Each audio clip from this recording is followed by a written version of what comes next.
Hello friends, welcome back again in नाशिकचा भाऊ. So मी आलेलो आहे आज शेगावला. खरं तर शेगावला यामागचं दोन एक रिझन होते. खूप दिवसांपासून प्लॅन पण होता आणि दुसरं म्हणजे मार्गशीर्ष महिना चालू होता, त्यातल्या त्यात आज गुरुवार आणि तुम्हाला जसं मी बोललो क्रिसमसला लागून हॉलिडेज आल्या होत्या, सो मी प्लॅन केला. सो एनिवे शेगावला आल्यावर दोन मेन गोष्टी असतात. एक म्हणजे गजानन महाराजांचं दर्शन आणि तिथं भक्त निवासमध्ये राहण्याचा जो एक आनंद येतो.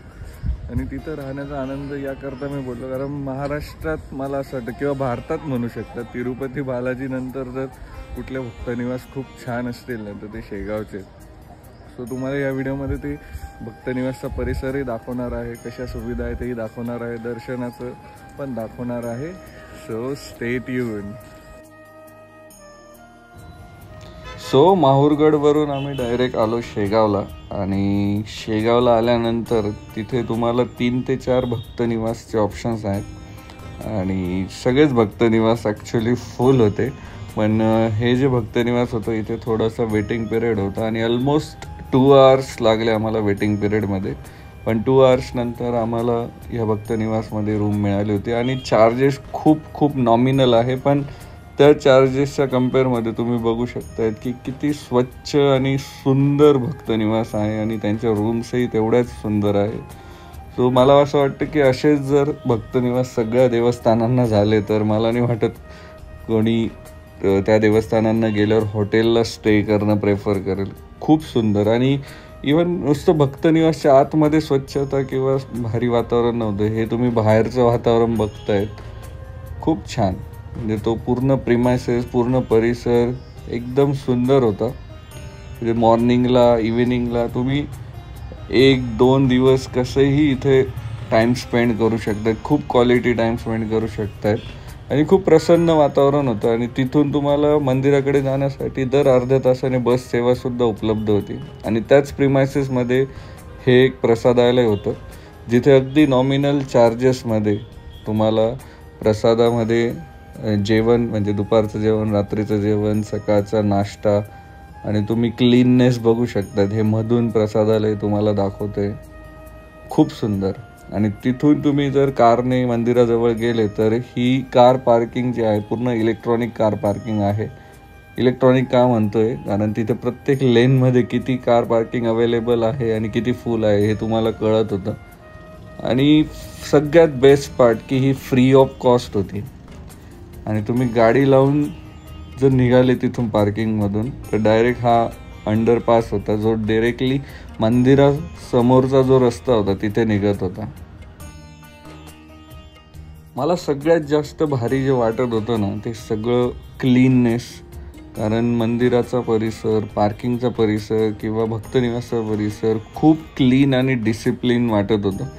तुम्ही बघतायत की हा मंदिराचा कॅम्पस आहे आणि इवन पादत्राणे म्हणजे तुमचे चप्पल वगैरे ठेवण्यासाठीचीही जागा खूप सुंदर होती. म्हणजे प्रॉपर मॅनेजमेंट तिथं असं वाटत होतं आणि ते सुद्धा फ्री ऑफ कॉस्ट होतं.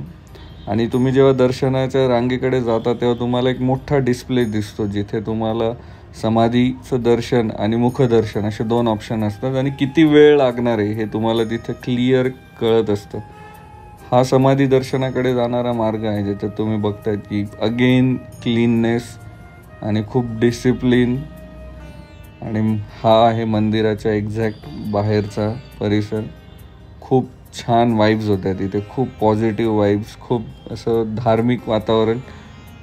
बेस्ट. म्हणजे मी तर म्हणेल की खरंच महाराष्ट्रात एक सॅम्पल तयार केलं, एक स्टँडर्ड तयार केलेलं आहे शेगावच्या मंदिराने. आणि असं वाटतं की सगळे मंदिरं असेच जर झाले महाराष्ट्रातले तर खरंच हेच बेस्ट टुरिस्ट स्पॉट होऊन जातील महाराष्ट्रातले.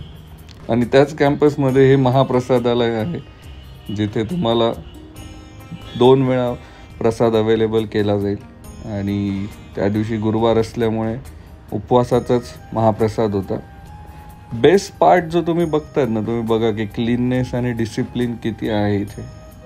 म्हणजे मी म्हणतो की त्यांचं मॅनेजमेंट जे होतं ते खूप टॉप लेवलचं होतं. सगळ्याच गोष्टी अगदी टॉप लेवलच्या होत्या.